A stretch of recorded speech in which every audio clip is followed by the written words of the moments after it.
Hola amigos, ¿qué tal? ¿Cómo estáis?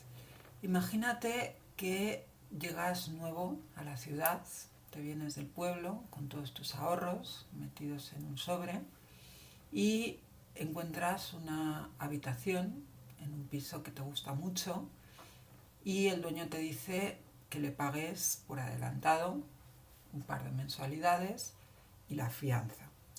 Entonces tú pues vas muy contento a hacer el pago al dueño del piso y por el camino te encuentras con unos matones que te atracan, te roban todo tu dinero, todos tus ahorros y te dejan ahí tirado. Si te pasa una cosa así, evidentemente lo primero que piensas es en acudir a la policía y denunciar lo que te ha pasado, ¿no? Y eso evidentemente es lo que hay que hacer, todos lo sabemos, pero eso te va a ayudar en algo a ti personalmente, en la situación en la que te has quedado, después de lo que te han hecho. Para esos casos tenemos en España la Oficina de Asistencia a la Víctima del Delito, que es una unidad especializada y un servicio público cuya finalidad es prestar asistencia y atención coordinada para dar respuesta a las víctimas de delitos en los ámbitos jurídico, psicológico y social, así como promover las medidas de justicia restaurativa que sean pertinentes. Así nos define a las oficinas de asistencia a las víctimas del delito el Real Decreto 1109/2015 de 11 de diciembre, que además de regular este tipo de oficinas, desarrolla una ley, la Ley 4/2015 de 27 de abril, del Estatuto de la Víctima del Delito. Ahora bien, la pregunta es, ¿quién puede acudir a estas oficinas de asistencia a las víctimas del delito? ¿Puede acudir cualquiera? Bueno, pues para ello tenemos que leernos el artículo 1 de este Real Decreto 1109/2015, que nos dice precisamente que sus disposiciones serán aplicables a las víctimas de delitos cometidos en España o que puedan ser perseguidos en España, con independencia de su nacionalidad, de si son mayores o menores de edad o de si disfrutan o no de residencia legal. Por tanto, esta norma es bastante generosa y nos da un ámbito de aplicación pues casi universal, ¿no?, dentro de nuestro país.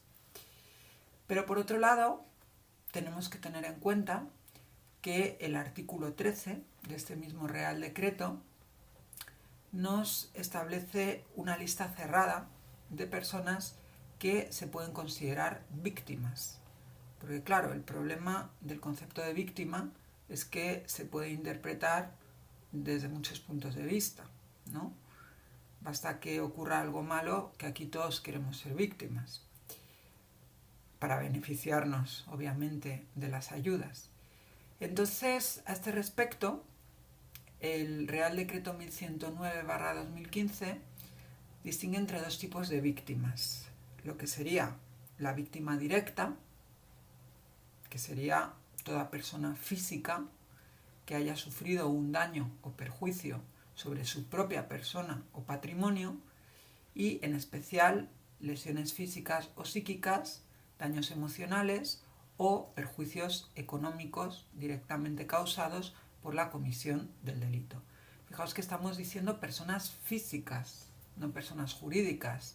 Eso quiere decir que, por ejemplo, puede venir el Corte Inglés y decir, no, es que yo soy víctima porque unos bandidos pues han asaltado mi centro comercial. Pues hombre, concretamente el Corte Inglés no, porque no es una persona física. En todo caso, a lo mejor su propietario, ¿no? Y la pregunta es, pero ¿y la norma contempla también la posibilidad de que haya víctimas indirectas? Porque realmente, claro, los delitos nos afectan un poco a todos, ¿no?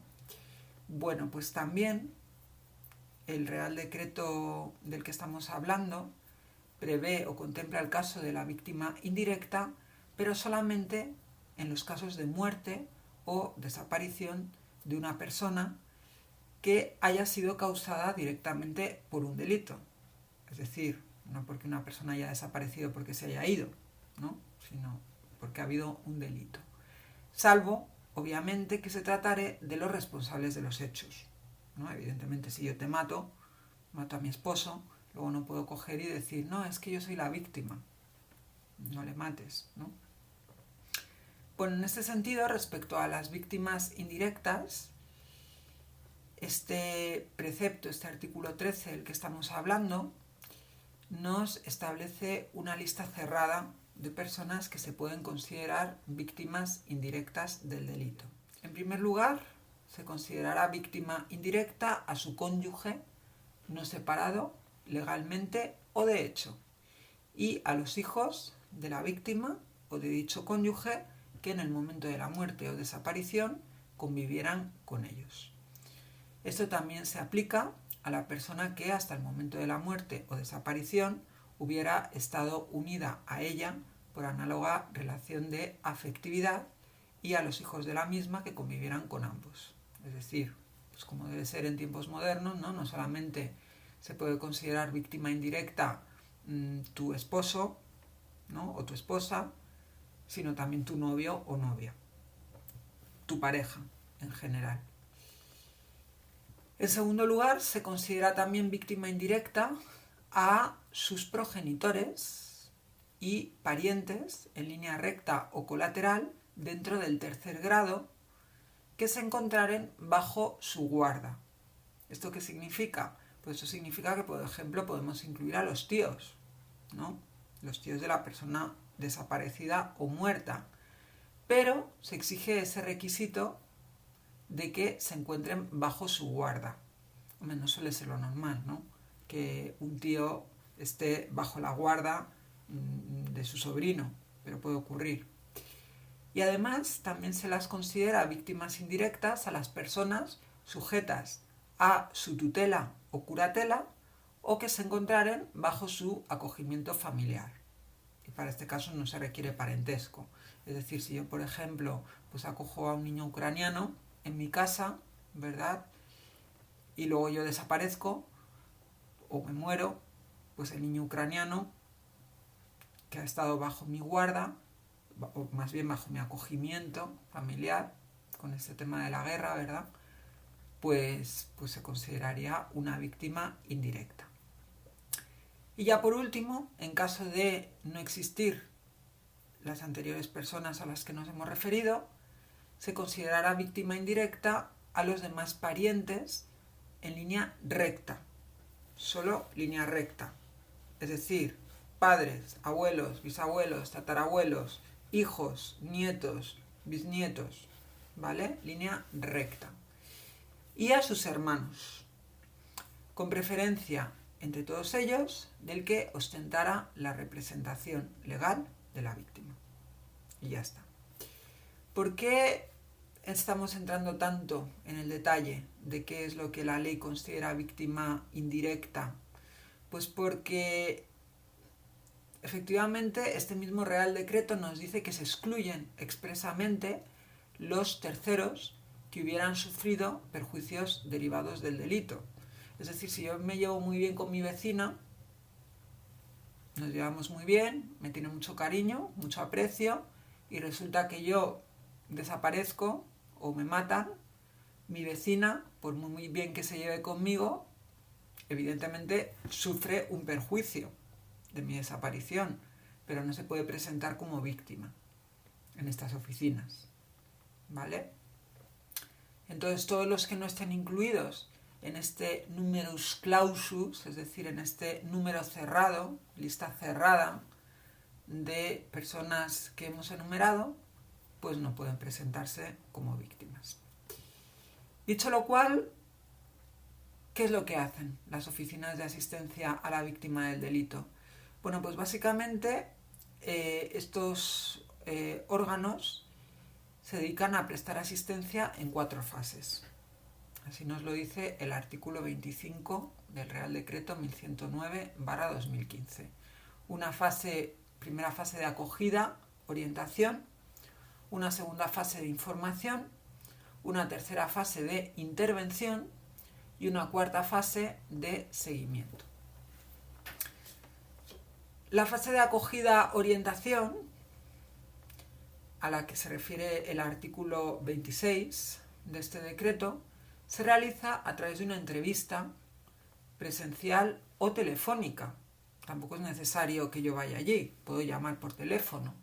Y tiene como fin que la víctima plantee sus problemas y necesidades, orientarla, analizar posibles intervenciones de otros recursos y, si procede, la derivación a estos. Claro, evidentemente, si a mí se me presenta en la oficina de asistencia a las víctimas una persona con el brazo colgando, pues lo primero que haré será mandar al hospital, ¿no? Obviamente. La segunda fase sería la fase de información. A ella se refiere el artículo 27 del Real Decreto del que estamos hablando. Consiste en dar información por escrito, verbal o por medios electrónicos, y puede ser presencial o no, y en todo caso adaptada a las circunstancias y condiciones personales de la víctima, a la naturaleza del delito cometido y a los daños y perjuicios sufridos. Aquí tenemos que valorar, evidentemente, primero la persona que está viniendo habla español. Si no habla español, pues habrá que darle la información en su idioma, ¿no? Habrá que ver qué es lo que le ha pasado. No es lo mismo que le hayan hurtado un billete de 5 euros sin darse cuenta, que hayan cogido, hayan entrado en su casa, hayan matado pues a gran parte de su familia y se hayan llevado todo, ¿no? Hay que valorar. Esta información incluye, evidentemente, informarle de los derechos que le asisten, tales como formular denuncia, solicitar asistencia jurídica y medidas de protección y reclamar las ayudas e indemnizaciones a las que tenga derecho. En tercer lugar, tendríamos la fase de intervención, a la que se refiere el artículo 28 del Real Decreto 1109/2015. Tras la evaluación de la vulnerabilidad de la víctima, esta fase de intervención supone realizar una propuesta de medidas de protección, con especial atención a las víctimas más vulnerables, como menores de edad y personas con discapacidad necesitadas de especial protección. No es lo mismo que se te presente un niño de 16 años que dice pues, que le han dado una paliza sus compañeros del colegio, que se presente pues, una persona pues, completamente sana, perfecta, fuerte y maravillosa, y que le diga pues que le han hecho una cosa nimia, ¿no? Bueno, y la cuarta y última fase sería la fase de seguimiento, a la que se refiere el artículo 29 de este Real Decreto, que nos dice que las oficinas de asistencia a las víctimas realizan su seguimiento, especialmente de las más vulnerables, a lo largo de todo el proceso penal y por un periodo de tiempo adecuado después de su conclusión, con independencia de que se conozca o no la identidad del infractor y del resultado del proceso. Por eso, en el ejemplo con el que he comenzado este vídeo, pues tendría mucho sentido acudir a una oficina de asistencia a las víctimas, primero porque eres una persona vulnerable, básicamente te han dejado sin nada. En segundo lugar, porque no conoces quiénes son tus agresores. Eran pues, unas personas cualquiera que pasaban por la calle y te han atracado y no sabes quiénes son, ¿no? Probablemente, si se inicia un proceso penal, a lo mejor acabe en un sobreseimiento provisional hasta que se encuentren a los autores, ¿no? Y, bueno, pues con independencia de todo esto, tú tienes derecho a que esta oficina de asistencia a las víctimas del delito, pues esté detrás de ti y te apoye durante todo el tiempo que dure el proceso penal e incluso más allá. Lo cual evidentemente pues es muy útil, ¿no? Muy práctico. Bueno, pues si os ha gustado este vídeo, dadle a like y suscribiros a mi canal.